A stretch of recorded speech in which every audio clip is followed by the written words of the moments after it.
Kaune vykusioje aukštųjų mokyklų mugėje moksleiviai turėjo galimybę susipažinti su daugiau nei 500 studijų programų, kurias pristatė 40 Lietuvoje veikiančių aukštųjų mokyklų.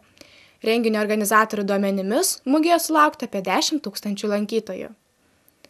Aukštųjų mokyklų mugės dalyvius pasveikino Kauno miesto meras Andrius Kupčinskas, Lietuvos universitetų rektorių konferencijos prezidentas Petras Baršauskas, Lietuvos aukštųjų mokyklų asociacijos bendrajam priėmimui organizuoti prezidentas Pranas Žaliukas ir Lietuvos Respublikos Seimo pirmininkas Vydas Getvilas.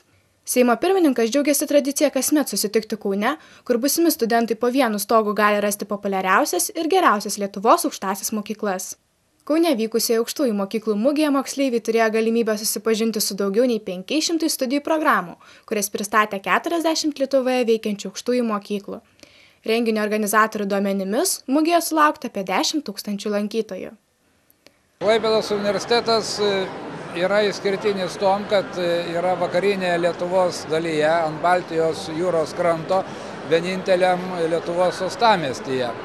Na ir suprantama, išskirtinis yra tom, kad turi tikrai išskirtines studijų programas, kurios yra vienintelės Lietuvoje. Ir tų programų yra ne vienetai, o visa gama. Ir šiuo atveju galėtume išskirti tokias studijų programas kaip hidrologija, kraštovaizdžio architektūra, lietuvių filologija ir švedų kalba, lietuvių filologija ir suomių kalba, uosto energetiniai įrenginiai, laivo vedyba,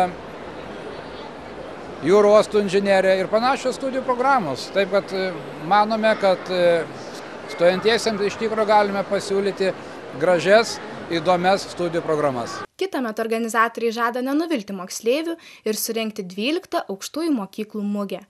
Nuo visus nespėjusius apsilankyti Kaune vykusioje aukštųjų mokyklų mugėje kviečiame nepatingėti užsukti į vasario 7–9 dienomis Vilniuje Lietuvos parodų ir kongresų centre Litexpo organizuojamą parodą Studijos 2013.